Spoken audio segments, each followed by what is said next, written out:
Yes, yes. We're here, and it is not an accident that we have brought you both together today to be able to help assist, because you both have pure hearts, pure minds, and pure hope and trust and love and humanity, and you're wanting to be able to help them in any which way you can.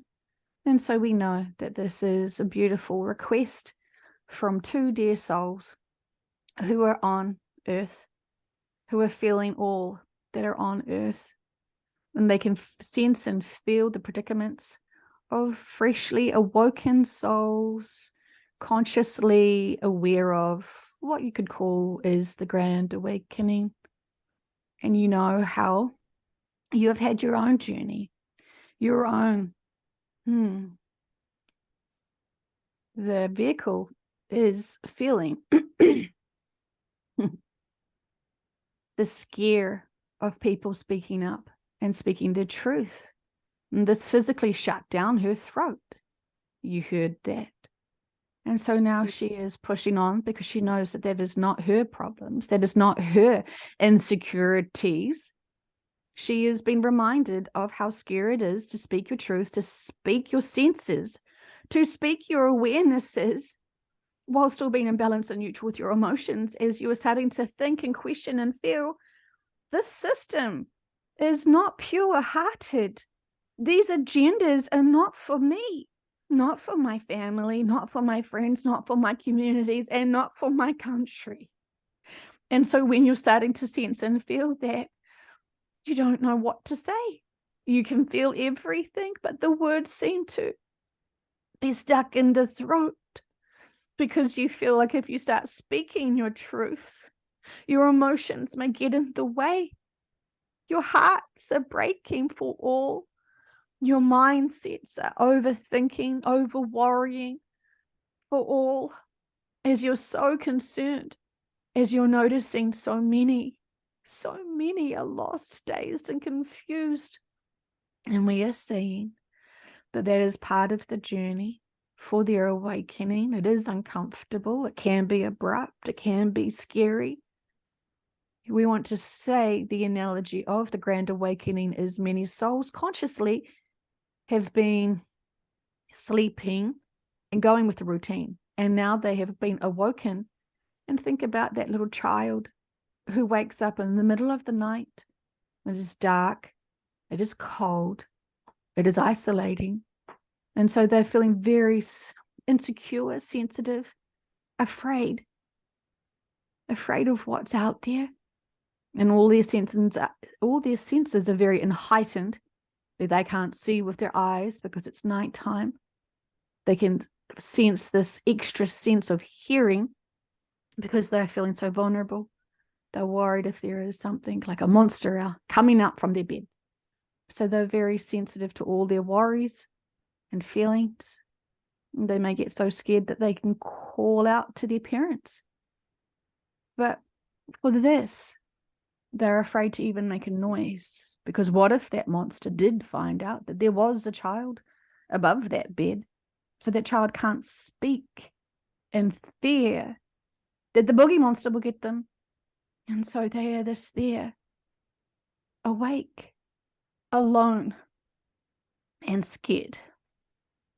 And so with this analogy, you can understand what you're thinking and feeling about those who are awoken to the manipulation, the control systems, and the agendas that some are using their free will to enforce upon others for control, for their own egos, for their own gratifications, for their own positions on this planet at this time.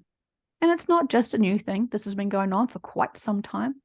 They're so out of touch with how reality of emotions of the average person who wants to come here as a soul to experience Earth and its beauty and its glory and its connections and its relationships and in its experiences with each other.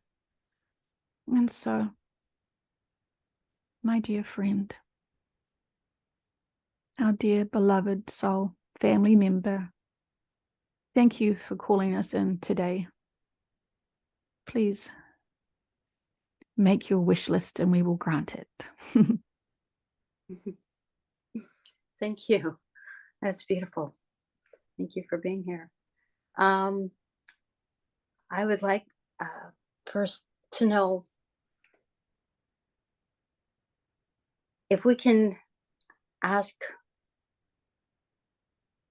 for the people on the earth to feel a sense of well being and courage so that they can come forth in their voice and speak their words and their truth. And if we can help them do this, I believe that the earth would become a much better place much quicker than it is right now. Mm. And if we could do this as a soon Christmas list, Christmas is coming. And if we could do something like this, I can just imagine what people's Christmases would be like, how much softer and loving it could be. And what I'm asking is if we could give epiphanies and courage and love and send that feeling of wellness to the people that are beginning to notice what is going on in this world. Yes. Is this something that we can push upon? And how would we do this? And what would they feel? Mm. They would feel your love. They would feel your compassion, your courage, and your own confidence of speaking truth, speaking love, and speaking compassion, and feeling love, feeling compassion, and feeling the nurture of all, the love of all.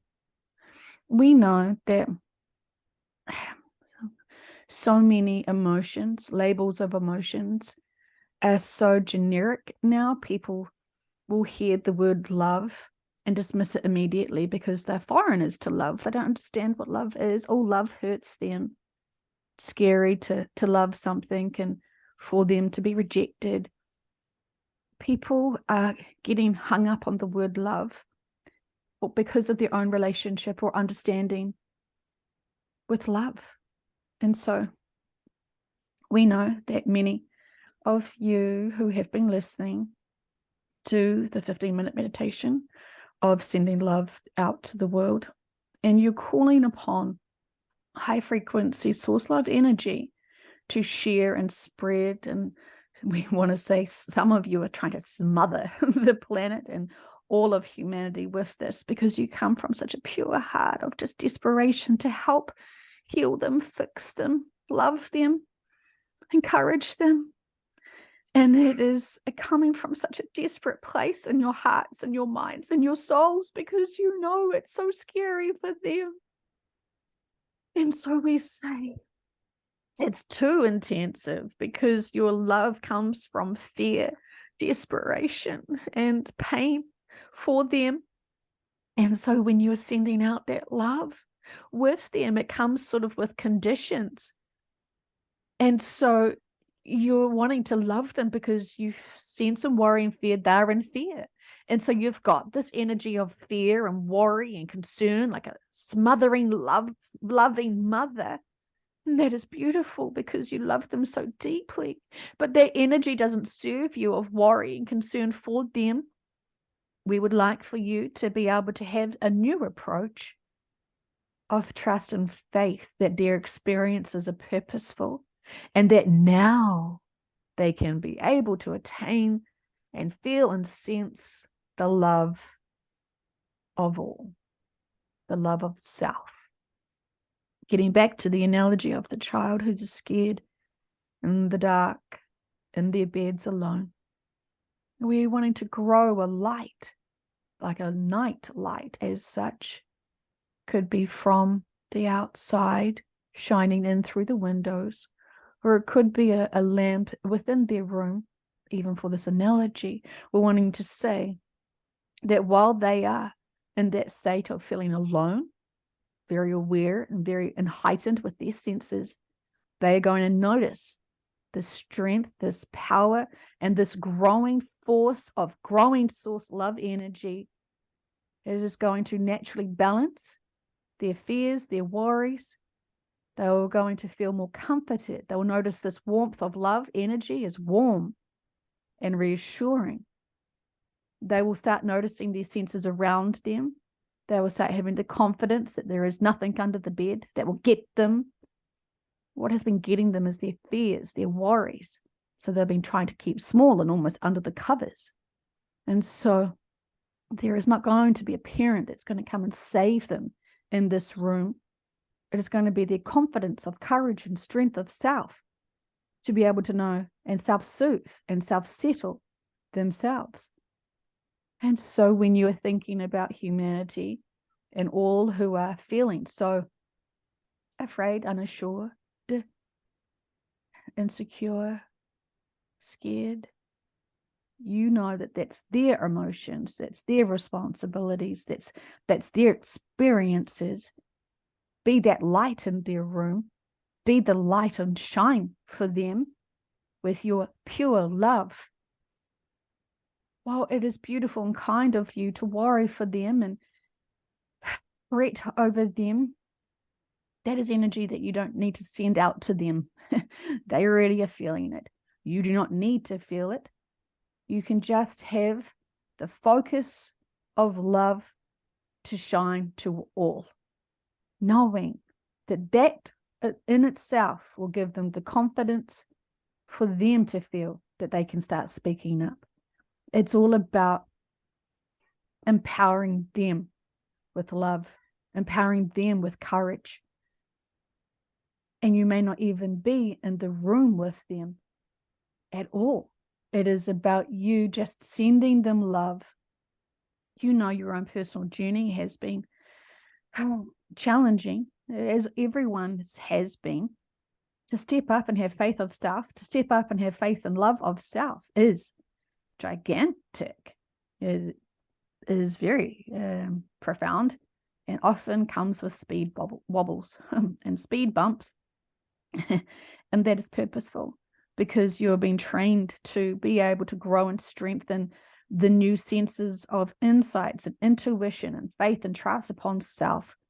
And so it is practice makes perfect in this experience.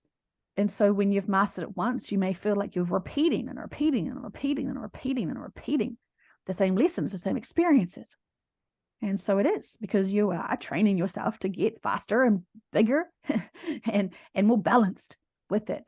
And so it's not the universe trying to trip you over. It is you training yourself to be able to have the routines of empowerment and strength and encouragement and just be able to go with the flow. And it is empowering and it is exciting when you realize you're unbreakable.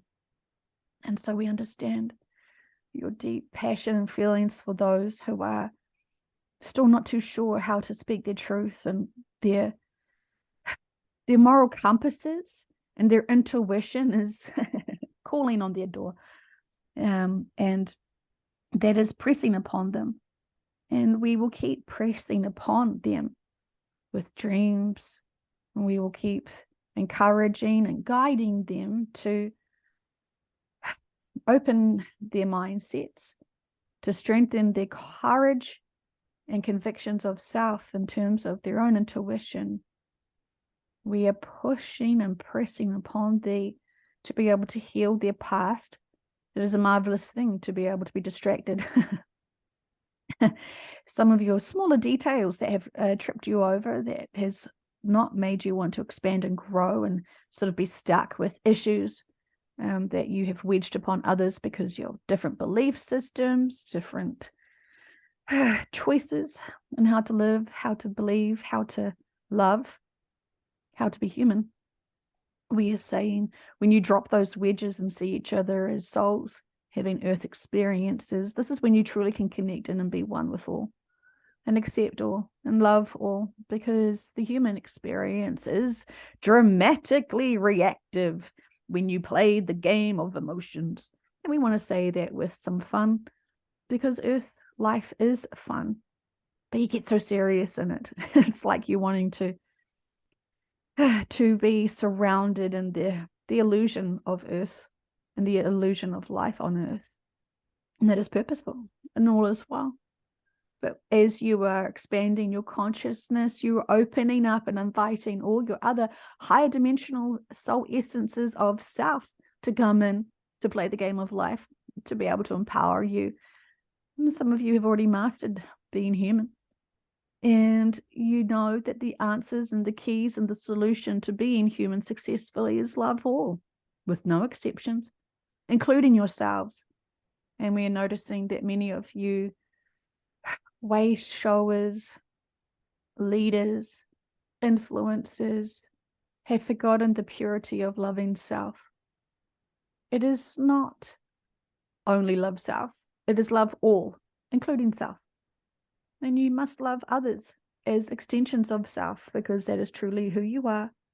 And when you're all source, having singular experiences, you can understand that you are so connected in to each other, and yet you're not responsible for each other.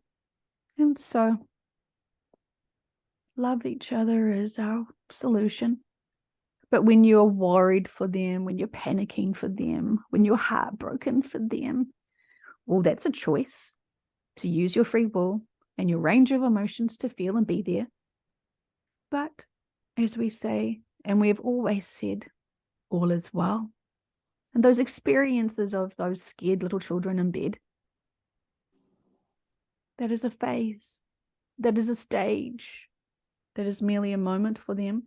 And they recognize as soon as they repeat this, it's too draining, it's too exhausting. They know all is well. They know the sun will come. They know the day will begin. They know the routines that their days will follow. And so they will get comfortable with knowing the patterns and the routines of their days. They will feel confident and brave and have encouragement. We know that is what you want for them. And so we are saying, when you focus on pure love, and when you trust and have faith that they are making it through, that they will self-serve, self-settle, then you can release your worries and that density.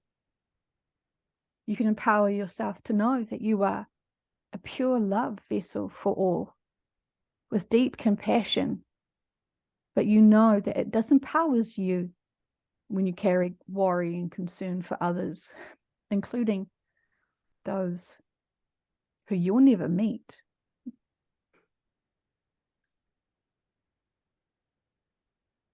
Beautiful. So am I correct in saying that you're saying turn on the light for that child, that it's in bed, so they are not so afraid, Mm-hmm. with love. Mm-hmm. And as they grow, know that we can eventually just give them a nightlight. Mm-hmm. And in doing and giving that will also help us in return by not worrying so much, that our worry is doing no justice to ourselves or to them. Yes.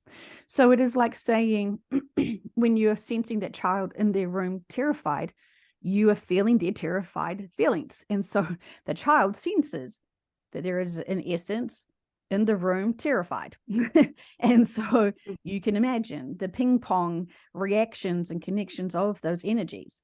And so when you come in to view that child, when you go to think about those all in one country or a specific region, when you don't go into that experience with concern and emotions and worries and all this sort of stuff, because they can feel that.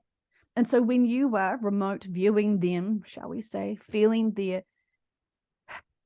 labeling an entire country and having a blanket concern and worry for that entire country, what are you sending? It's not love. It is worry, concern, panic, emotions that are dense.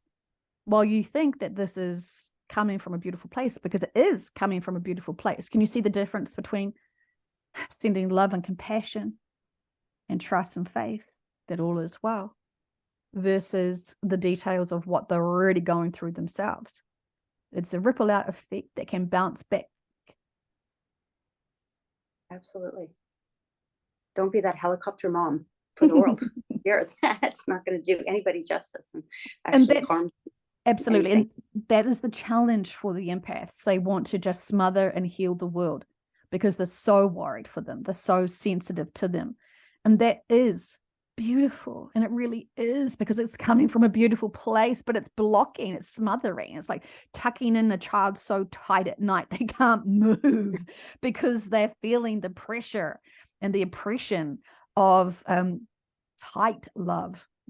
It's not the same as tough love, because it can stifle. And we're saying that is when you can disempower others. Beautiful. Even though we know that this feels like it's tough love when you don't worry for someone, because you're so used to and so conditioned for worrying for others. And that in itself is limiting, because trust, their experiences are necessary. Their teams are guiding them to have even the most rock bottom moments for them to truly realize it is up to them to empower themselves to get out of their own experiences that they have put upon themselves through distractions of not going within and empowering themselves with true love. And they're so distracted with materialism and a whole lot of other things, that when they realize that they're the ones that have to pick themselves up emotionally, morally, this is when their lessons truly start growing and expanding upon, and they have empowerment then. But you can't do their inner work for them. You can't worry for them. Well, you can, of course, but is this really serving you and them at this point? And we are conditioned, actually, to look upon loved ones right now as if you worry about someone, that is love, which really doesn't serve anybody. Yes, we understand. We also understand that you have this conditioning of, if you love someone, you own someone. And so this is some of what the parents could be feeling, is that they own their children and therefore own all their worries and concerns. And this can limit the parents, because they are not allowing the child to breathe through their own experiences, their own karmic connections. It is like saying, when you don't know the life contracts of your child, and their child has to have their heart broken by a certain person because of a karmic experience, you could be pushing and forcing and telling your child, this is not for you. He is not your Prince Charming. He is a player. He is a gigolo. He will break your heart. When you are trying to prevent your child from having those grazed knee emotional experiences in life, you are not allowing them. You're putting too much pressure on them. And yes, you are right. The hearts will get broken, but it is a significant lesson for your child to have. But a parent would rather gouge out their eyes, gouge out their hearts, over having to see their beautiful children be heartbroken, because you know deeply within yourself the pain and the challenges of being heartbroken. You're trying to save your beautiful children from having any earth experiences. And we say that is because you love them so deeply, so deeply.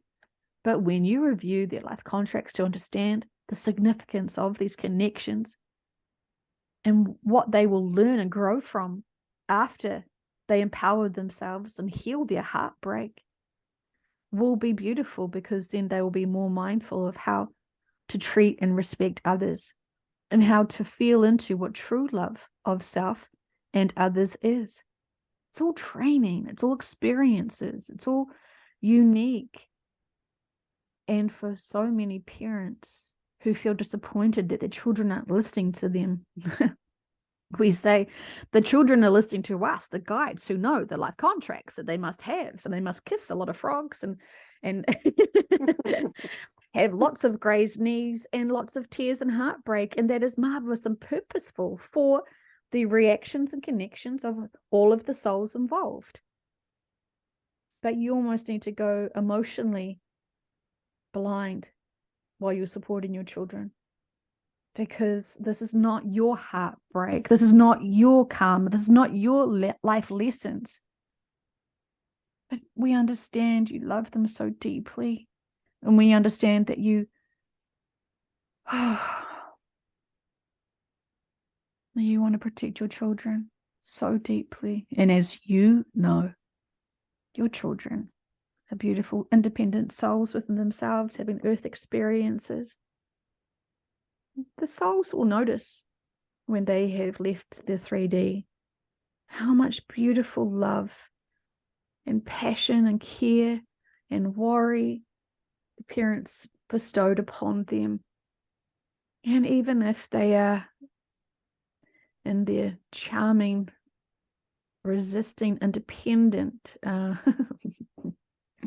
with attitude stages of life, it is not until they have departed and looking at their life reviews to see how truly loved and cared for they were. And that is beautiful. The rebellion of the teenage years is a beautiful reactive one, because they come from such deep insecurities as they are souls trying to convince themselves that they're human. And it is very challenging. But that is, one of the perfect experiences and many lessons for the life on earth. So my two, all us empaths and stuff, people who feel so strongly about the people on the earth and worry, should we think more upon others as adolescents who need a little bit of tough love, and to step back and allow them to have their own experiences, and believe in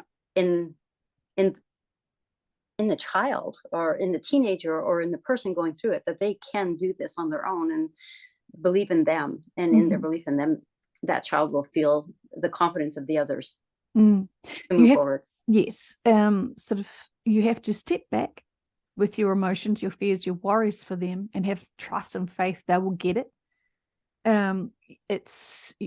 You're already afraid of the future experiences that they're going to have to learn from the lessons of. So you want to help them avoid that. And you know that is not growth for them.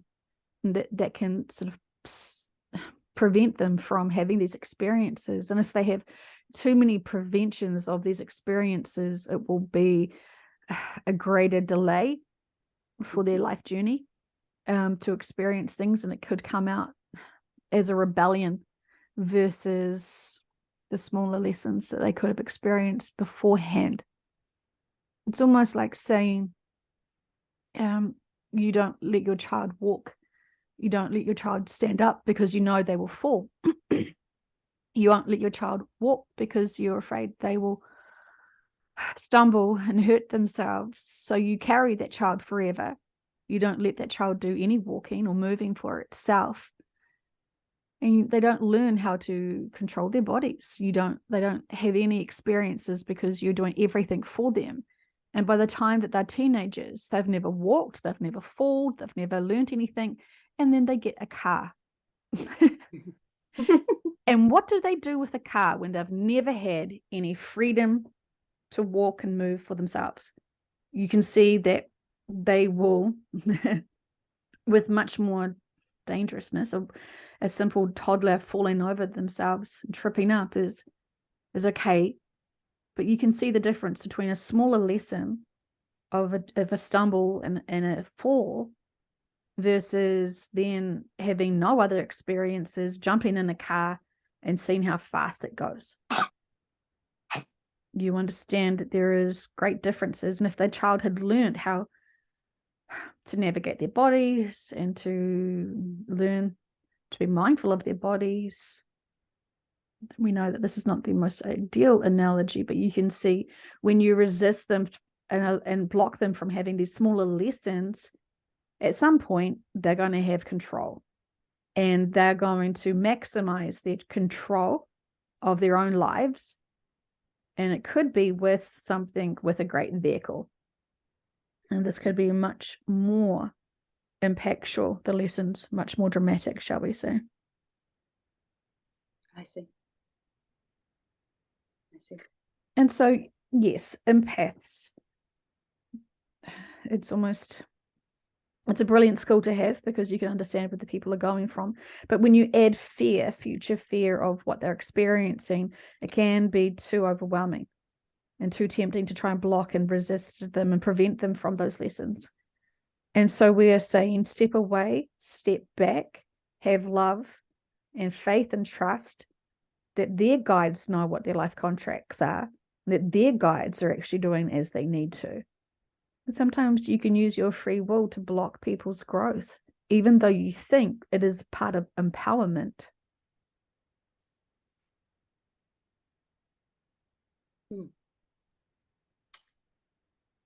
That's a good lesson learned for many of us, I believe.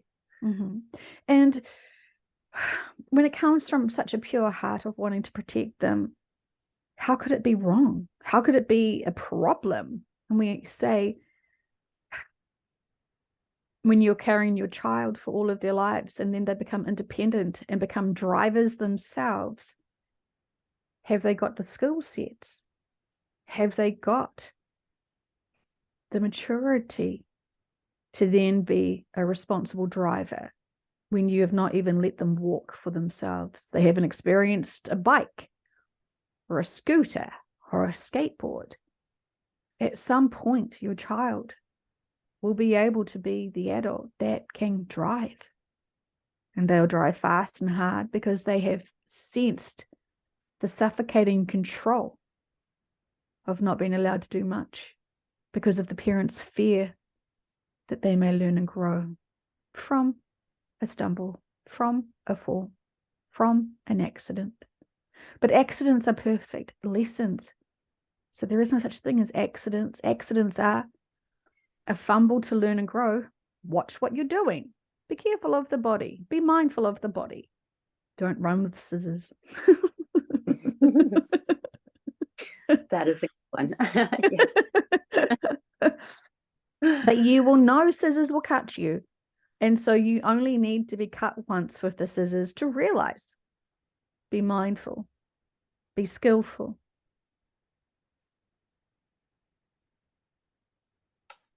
Like sitting around a bonfire and putting your feet a little too close to the fire to warm up, and your soles of your shoes melt.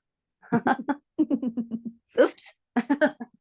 And we are saying for those people who do that, you're supposed to take off your shoes and ground because you don't know that you're disconnecting yourself from your own natural senses.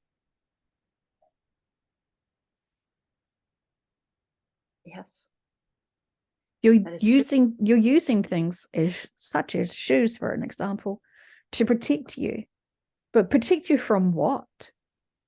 If you are not wanting to be in the body to focus on each step moving forward, then where are you?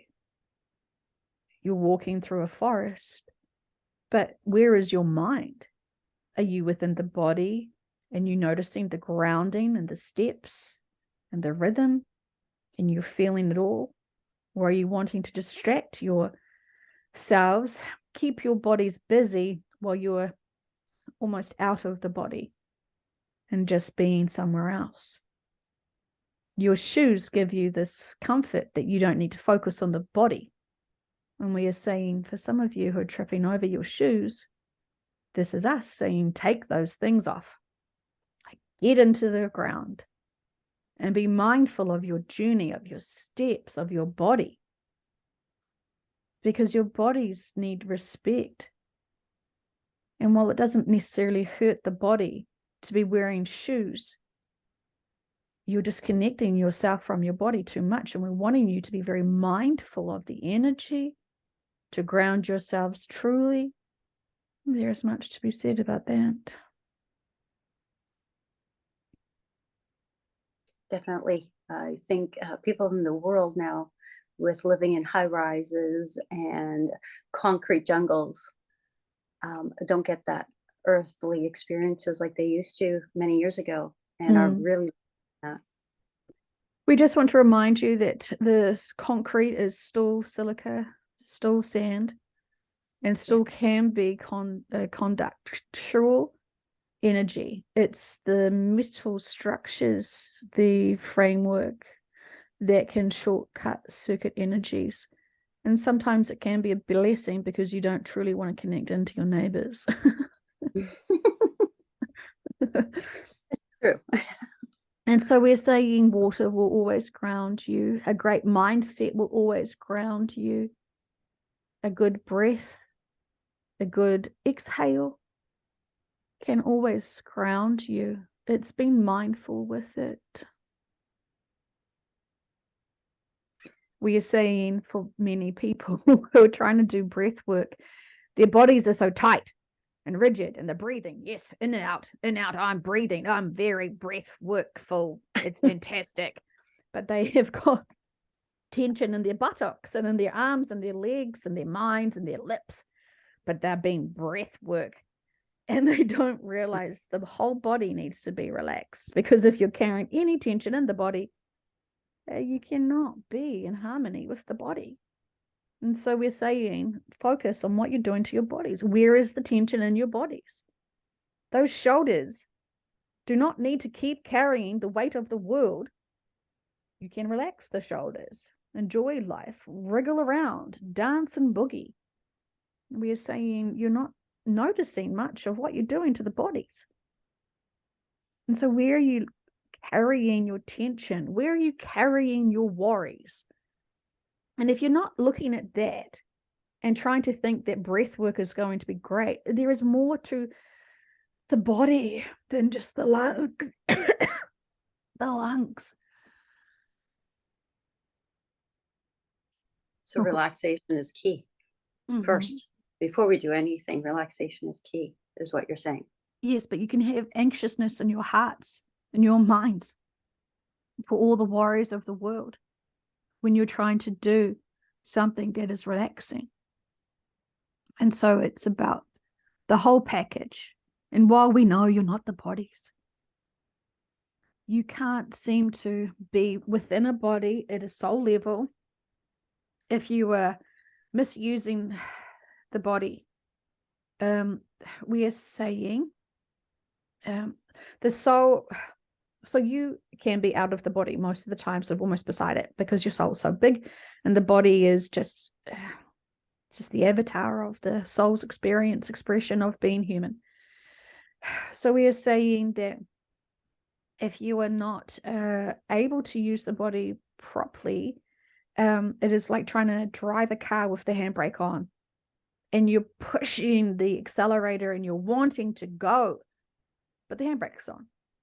And so we're sort of saying, for those people that are wanting to share love energy and spread energy out and be love and light to all and be bringing in high frequency energy, you're pushing the gas to go, go, go and be of love and light, but you're holding the handbrake at the same time. And we say the handbrake could be your worry, your fear, your concerns, your heartbreak, all of your negative emotions that are holding you back, all your concerns, all your worries. And so you're very capable of zooming around the world with high frequency love to send and spread and marinate beautiful high frequency energy of love and faith and trust and encouragement and empowerment easily.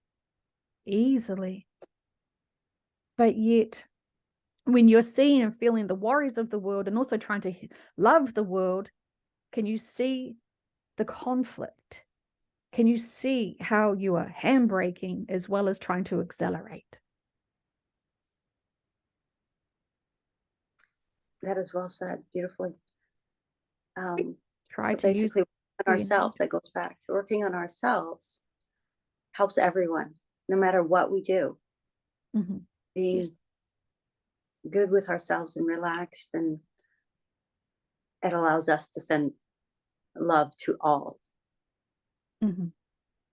Absolutely. Release the handbrake, release the worries, release the concerns, because they are their lessons, their experiences. Just be in love, be in joy, be in trust and faith, all as well. Of course, you know that it's challenging for them to overcome that. But when you've already found your balance, when you've already found and only can find acceleration in your life to speed, to grow, to advance, there is no need to handbrake your own growth. There is no need to focus on the density when you don't have balance and moving forward. So being an example. Yeah. Yep. Of course, you can be very aware of the challenges, and you're not dismissing or denying the challenges, but they're not your personal challenges because you've already come them. So celebrate what you've gone through, what you have worked through, what you have found balance in. Celebrate that. You can celebrate that because you know your journey, and it was not a straight line. And you know that there was many bunny hops and many detours along your journey. You have found the destination of inner peace.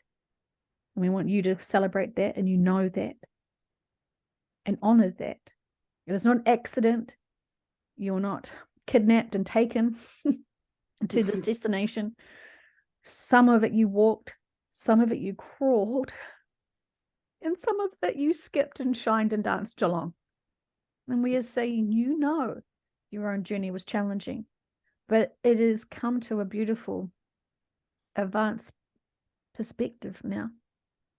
And so do not worry for others as they are on their journey, because they will feel your worry. They will feel that there is something wrong. And we are saying everything is right. So shed and share and spread love and joy to all, because that will encourage them. Because when you're looking at someone who's confused and worried, and you're projecting that feeling that they're already feeling within themselves, that is stifling them, that is scaring them.